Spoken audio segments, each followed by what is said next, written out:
Jenna. Welcome everyone to session 6 of the Eugene Review Panel on housing. Very nice to have you here. Thank you to all the panelists, first and foremost. Also to anybody tuning in on live stream, but especially to the folks in the room here. Thanks for giving up yet another Tuesday evening on this holiday week, no less. I have a few very quick notes before we move into our first presenters of the night. These are the third group of presenters chosen by you, the panel. First off, just a reminder to take notes for yourself. I know previously we mentioned the recording and summarizing groups are here and they're taking notes, but they can't capture everything. They're going to capture sort of a little bit of a summary. So if you hear something interesting, remember to jot that down for yourself. Also, wanted to note one sort of little businessy thing here. We've gotten some conflicting advice on email reminders. Some folks love them, some folks find them overwhelming or confusing to send out lots of emails. So we opted to not send one tonight, but we are going to send one in advance of all the meetings next week. So regular sessions next week, Tuesday, Thursday, and Saturday. This is the only session this week, though. So Thursday and Saturday, you're off for the holiday. We'll see you back here a week from today for the final 3 sessions of this first part of the project. And as I mentioned, we'll give you a reminder on Sunday or Monday about that. Heard from a few of you in the survey that you'd like to maximize time for questions from presenters. So I'm going to make my time here as short as absolutely possible. And we're doing a couple of other things tonight and next time. We're not going to read a formal introduction for everybody. That takes up a bunch of time and folks generally introduce themselves anyway. So we'll leave it to the presenters to introduce yourselves. We'll just identify who they are. And Alex will give them a warning at 9 minutes, actually not at 10 minutes. So they know they have a minute left. And then at 10 minutes, we'll be pretty harsh about sort of cutting folks off. So that's that. You know, able to finish your sentence, but we'll be a little bit harsher about it. Yeah, unfortunately, we don't have time at this point to extend the speaker time or the Q&A time. So we're trying to do these other things to sort of fit in as many questions as possible. Given how much time is left in the 3 sessions next week, we really need to use that. There's a lot of work still to be done, as I'm sure you recognize as well as we do, to get to a point where you have sort of principles to present to the city. So, and there are still presenters to come up at the beginning of next week. But we're doing our best to tighten up timing where we can. Heard from a few of you, 1 or 2 of you, I think, that you'd like the small group time, or maybe just one of you, that you'd like the small group time coming after the presenters, just so you have time to just sort of take a second. We're not doing a formal sort of debriefs exactly this time as we have in the past, but there will be small group sessions after each of the presenter groups today. So you at least sort of get a break, even though those groups have other things to do. One of them is task committees, and one of them is going to be sort of identifying any last minute gaps and talking about principles at the end of the day. But we're aware that doing a little bit of a debrief in small groups is really great, and we'll try to build in a little bit of that for the time on next session. This session is particularly kind of squeezed because of the break. All right, with that, we have 2, well, let me just remind you where we are in the process. We're still in this sort of second phase here, sessions 4 through 6. We're on session 6. These are folks that you have brought to the panel, and we're moving very quickly, though, into identifying and then prioritizing principles. We'll even be doing just a tiny bit of that at the end of the day today. Here are the sort of 2 groups of speakers today. I just have their first names here. For ease of use, we're also going to do something today that we have done in the past, but we haven't done it publicly, which is to randomize the order of the speakers. And so this first group will be Ibrahim and Josh, and I'm going to randomize it on my phone. Ta-da, there's a fun little randomize app. Randomize. All right, 1. That means that Ibrahim will be going first. So Ibrahim, you're up first, but let me turn it over to Alex to first introduce this section. Alex? Sure, thanks, Lynn. So again, we'll be very strict on time tonight. So I'm gonna set a timer on my phone for 10 minutes, and I will give a verbal warning speakers when you've hit 9 minutes. And then at 10 minutes, you'll probably hear the dinging on my alarm sounding, and we'll give you just a moment to finish your sentence and then move on to the next person. So Ibrahim Coulibaly is with the Eugene Springfield NAACP and the Eugene Human Rights Commission. So Ibrahim, thanks for being here, and you have the floor.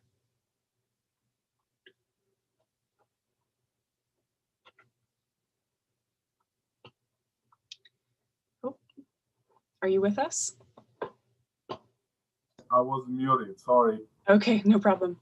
Yeah, so my name is Ibrahim Coulibaly. I'm the president of NAACP, Eugene Springfield NAACP, but I'm also the City of Eugene Human Rights Commissioner.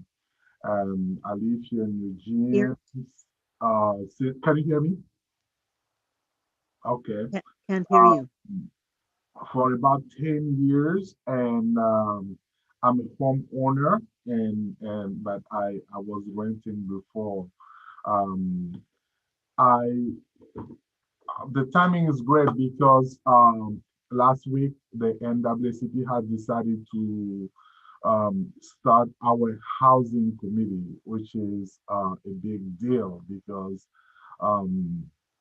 as we have all noticed, Black and brown people in this town are not at the highest rate homeowners, and we would like to explore ways and opportunities to increase home ownership within the Black community. So we also we have welcomed the House bill that is looking at increasing the middle housing for 2 reasons. One, it is we have a very tight housing market in the county, and that's due to the fact that there is a little availability in terms of single of family houses, but we also noticed that you have a lot of buyers, or new buyers, people moving in from different areas who already have cash in hand, and that drive the prices up. My neighbor was selling his house, and he got 30,000 above the listing price. So when that happened,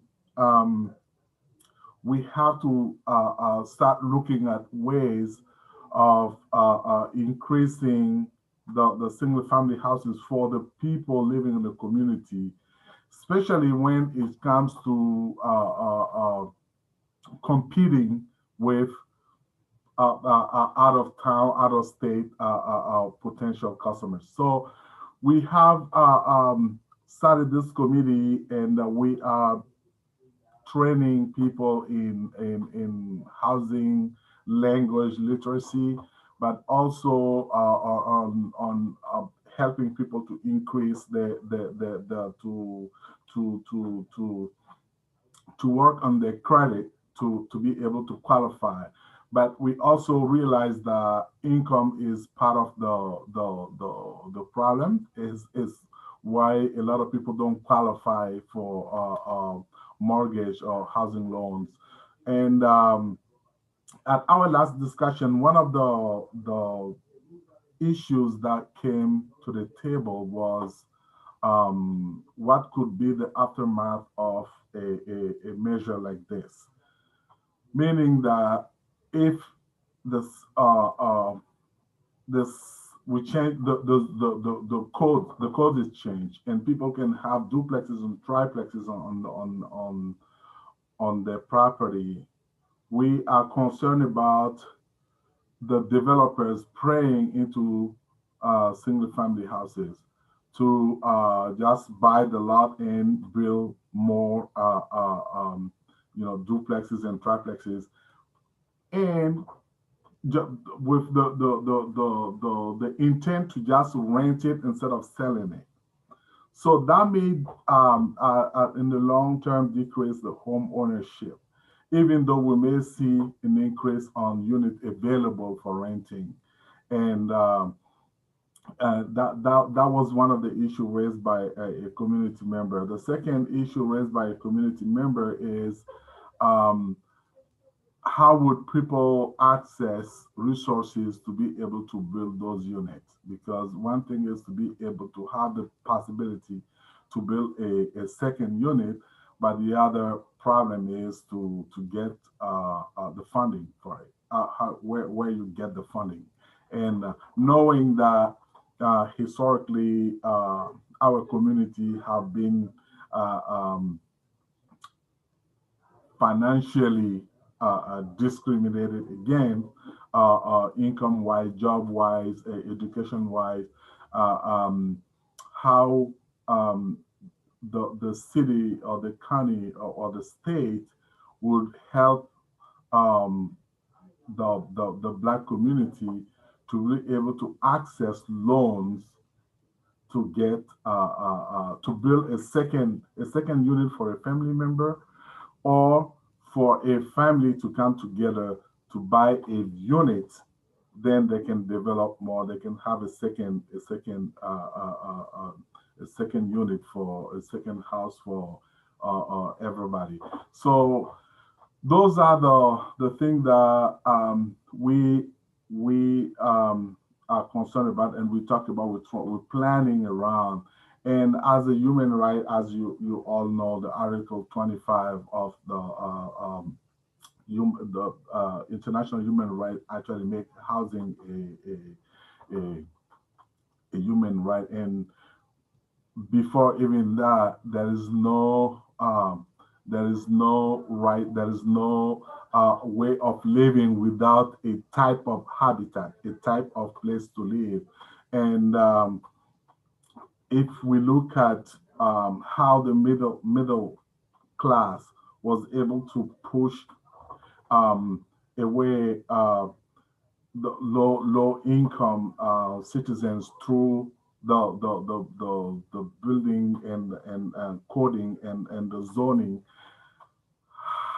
how are you prepared to face the neighborhood association when the problem will arise from a lot of neighborhoods where people do not want to see multi-family houses, or they don't want to see others building a different structure. We have seen that a little bit around the University of Oregon, even with the cottages that some of the homeowner wanted to rent to some students. So that may be an issue, and I think the conversation should also include those neighborhood associations for the measure to be able to for the government to be able to deploy and encourage people to take this opportunity to increase the housing stock in our town. So I don't, because I wasn't given any guidance, so I don't know exactly if I answer any expectation that someone had about my intervention. But if there is a question, I can quickly answer one question before I leave. Yeah, I just realized I forgot to specify that. Sorry, Ibrahim. But if it's okay with you, we'll do the next presenter for 10 minutes and then go to questions after that. Okay. Are you able to stick around? Yeah. Okay, great. Thank you. So we'll do a joint Q&A. And thank you so much. Let's move on to Josh McCarty from Urban 3. And again, Josh, you have 10 minutes. I will give you a warning at 9. And then you'll hear my alarm go off at 10. Okay, thank you. Am I ready? Yeah, you have the floor. Okay, my name is Josh McCarty, and I work for a company called Urban 3, and we're city planners and we're consultants, and given the title or the topic for this evening, I thought of two projects which we worked on that I thought would be really illuminating, and the core of what we do is we look at this from we look at patterns of development and how they affect a city's ability to produce revenue, namely property taxes. And this first project I want to show is actually some work that started with city staff in Eugene. This is a report mapping value in Eugene that's available online that you can go through. It was done by city staff and very similar to the work we do. And what they looked at was when cities typically look at their revenue, insofar as they look at patterns of development, what they've mostly looked at is the total tax production, and particularly in Oregon, it's the property tax that we're interested in. And so if you went by that measurement, then the things that are just really big tend to have big price tags. But that's really not the right way to think about it. It's not the most effective way to think about it. So the example they used was you don't buy bananas by the bunch, you buy them by the pound. And another way to think about it is you don't shop for cars based on the miles per tank. You base it on the miles per gallon, because that's the finite resource, and that's the thing that you want to normalize by. So when we do that with different kinds of development, what they've done here is 4 different kinds of land use that are found in Eugene. We see that big box store that produces $12 million in taxes. It sits on 12 acres. So when we take into account the amount of land consumed, which is also a proxy for the amount of infrastructure and amount of your footprint consumed, you can see that the downtown building is more productive.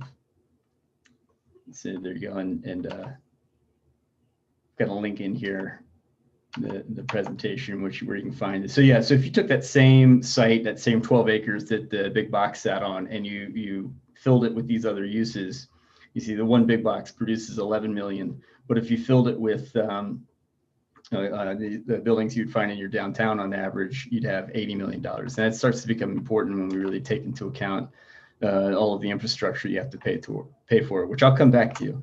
And so what we like to do is, and that they did too in the city, is we like to show this information in a 3D map. So what you're seeing here is the warmer colors, and the things that are taller are greater property tax revenue per acre. So I'm gonna zoom by some stuff because I know we have limited time. So I want to talk a little bit too, specifically about missing middle. One of the things we were able to work on is we did a project. We actually worked with the city of Minneapolis when they were when they were introducing their big policy change of allowing diversity of housing types in single family areas. And so what they wanted us to do there is help them understand the fiscal implications of single family versus other types of housing. So this is Hennepin County, Minnesota, and this is Minneapolis, the city of Minneapolis within the county. So we're going to zoom in and turn it sideways for a minute. So what you're seeing here, taller is more valuable per acre, and greener and flatter is less valuable per acre, less tax production per acre. So we'll take everything out, commercial, anything except for missing middle and single family. So missing middle, so duplex to about low rise multifamily.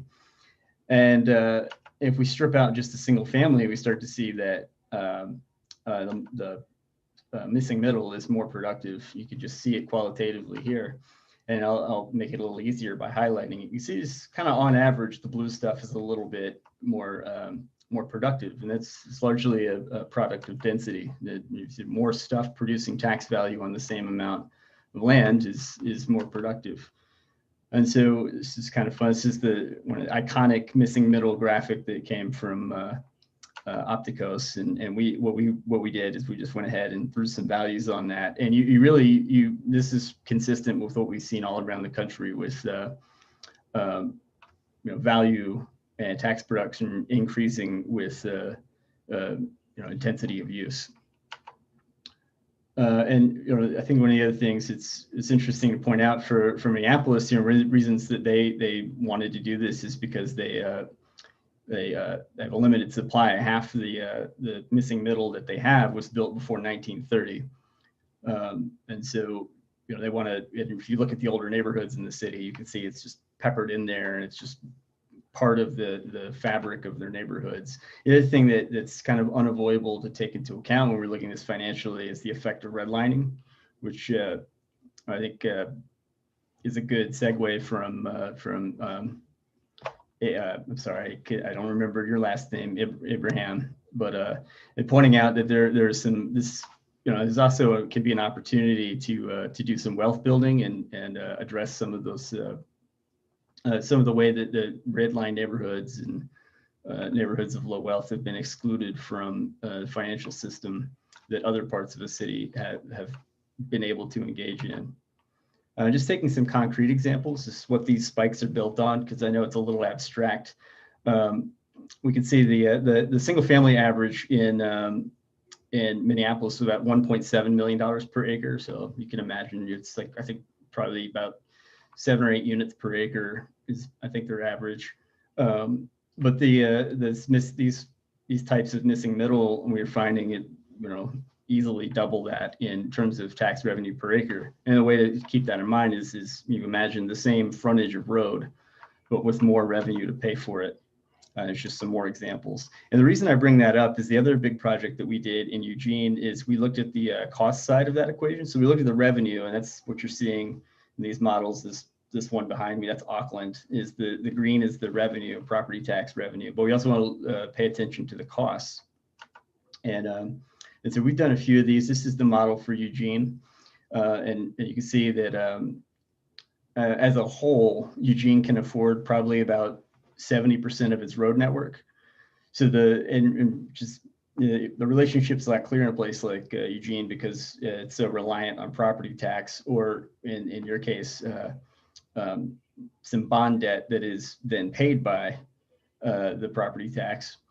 But the reason that this becomes so important is we saw that how the missing middle, more intense use of land produces more revenue. So if you're going to be able to support the infrastructure you have, you're going to have more stuff on the same footprint. And here's some other models, and Eugene is actually doing better than most of the other cities that we've analyzed. It's got a little bit more constrained footprint. We have an urban growth boundary. This is Lancaster, California, which is kind of the opposite. That just really blasted out. That's on the other side of the mountains in Los Angeles County. Lafayette, Louisiana. And you can see what's consistent in these models as you get further out into a more expansive, fewer houses, fewer tax producing properties, for more infrastructure, it starts to become unaffordable. In their case, they have a really expensive drainage and stormwater system that they have to maintain. It's really expensive on the edges of the community. And finally, South Bend, Indiana, where again, it's in their case, a lot of, they doubled their footprint between 1960 and today. So they were growing population-wise at that period and massively expanded their boundaries, annexed a lot of land, got a lot of residential development, largely single family, that doesn't pay for itself, and now they're running into issues. We have a little under a minute left. It went too fast. I'm just gonna stop there and bundle that in for Q&A. That's perfect. Yeah, thank you. The more time for Q&A, the better. Great, thank you for both of your presentations, and we'll open it now for for questions for about 15 minutes for both of our speakers tonight. So everybody knows the drill by now. Use the blue raise hand feature and we'll take questions in order. I know a few of you had questions we didn't get to last week, so if they seem like things that these speakers could address, feel free to bring those in. Virginia, we'll go to you first. Yes, am I understanding you correctly that the cities of all these states are looking at more tax revenue, therefore the middle class has been developed for this purpose?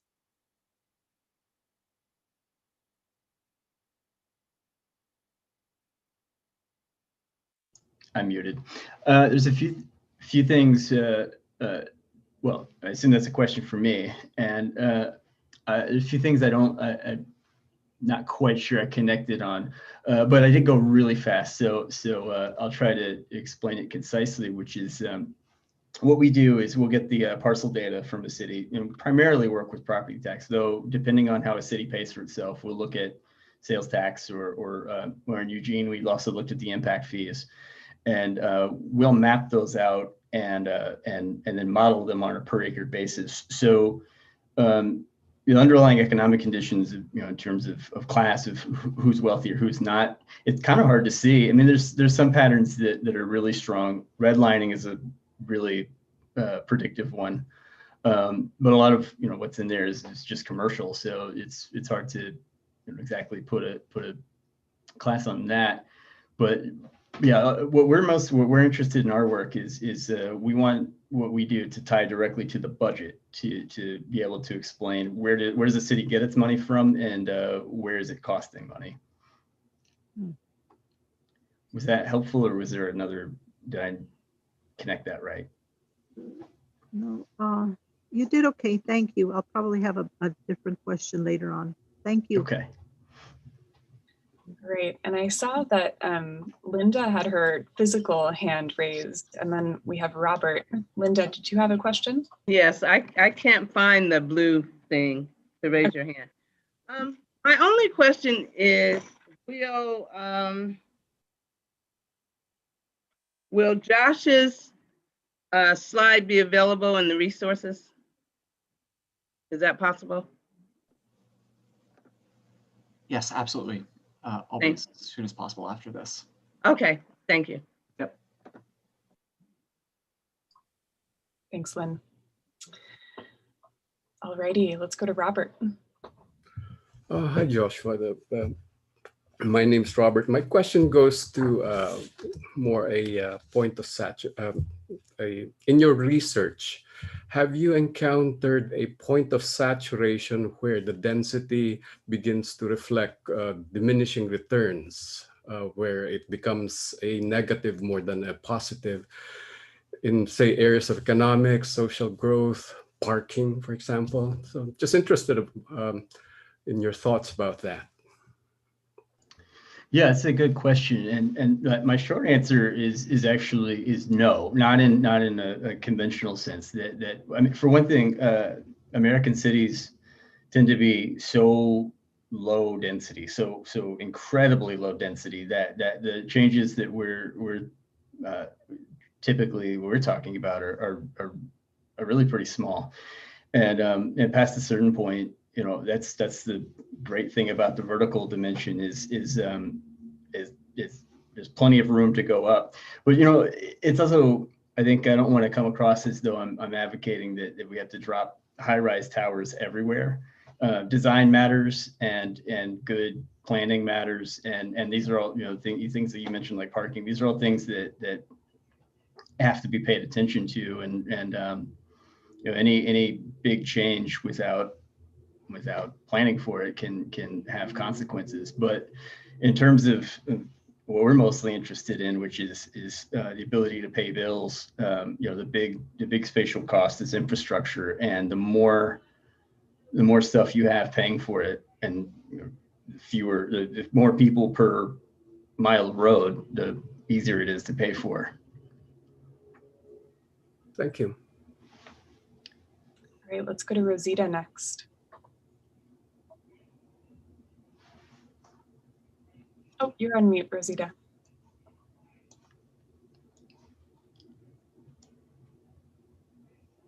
Hi, this is a question for Joshua. When you were talking about property tax being the revenue for the city of Eugene, I just was curious to know, do they make it very transparent on what they do with that revenue? Like, is it available for the public to see, and is there something within that budget that could go towards subsidising middle housing? And what's that? Oh, and I wondered even if we could, is it possible to look at the banks too and to see if they can offer lower interest on home loans for people who want to get into that middle housing market, and particularly how Abraham was talking about the Black community.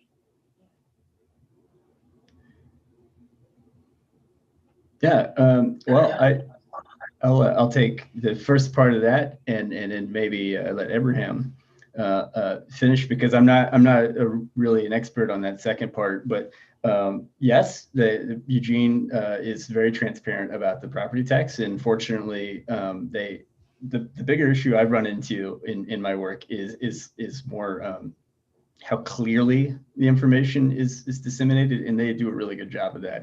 They have an interactive budget too, where you can click around in things and it'll just take you to the next thing. It's very fun if you're into that sort of thing. As for the second part, I think it's a great idea. I think that's the kind of in terms of getting the city and banks, like figuring out how we can connect capital to people who have been left out. And also, there's this opportunity to help the city generate more revenue, find a place for everybody. As to what those programs might look like, I think Abraham might have a better idea than I do about those specifics. But no, I think it's a great idea. Thank you. What I have to say about that is it has always been a problem to get the bank to be involved in those type of financing, and there is a real concern that the middle housing will push a lot of single family house owners to become a renter, because the taxes will go up, as we all have perceived or kind of hear that the taxes will go up, and the developers will prey onto the single family houses because they have more money. They can make offers to buy the lot and build more property. I live in Santa Clara area, and in our street, my house is the last single family house. To my right here, you have only duplexes. In a small lot, they are building a triplex. So it's good because it's gonna increase the availability for rental. But in the same time, I just out of curiosity, I asked the price for one duplex. It's almost 700,000. So it's going to be difficult for people to keep their house living in the area where developers are coming in, people are coming in with more resources to build a multi a house home on the lot, and it's not cheaper to add another building to your property. It's very expensive, pretty much like buying another house in a certain area. So a lot of people will not be able to afford that. As of the Black community, as you know, we have been excluded for a long time in redlining, as Josh talked about. It was geared to harm the neighborhood where there was Black and brown people. And to my knowledge, other than us, the community coming together to try to educate our community members how to be smart in knowing the rules, knowing the language, knowing what you need to get together to be able to buy a house, maybe with the support from few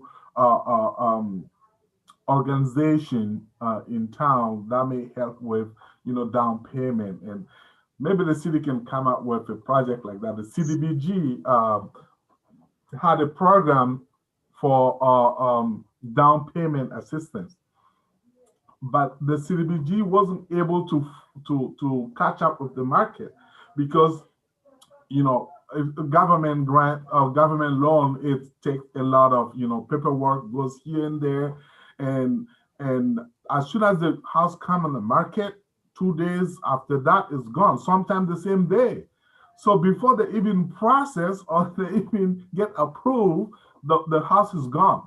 So at some point, the CDBG had to decide, well, we're gonna pause on this one. So we have to be smart about that, how we can pre-approve people, how we can help people to get everything together, ready to go, pre-approve them for a certain amount of money toward down payment, and then for the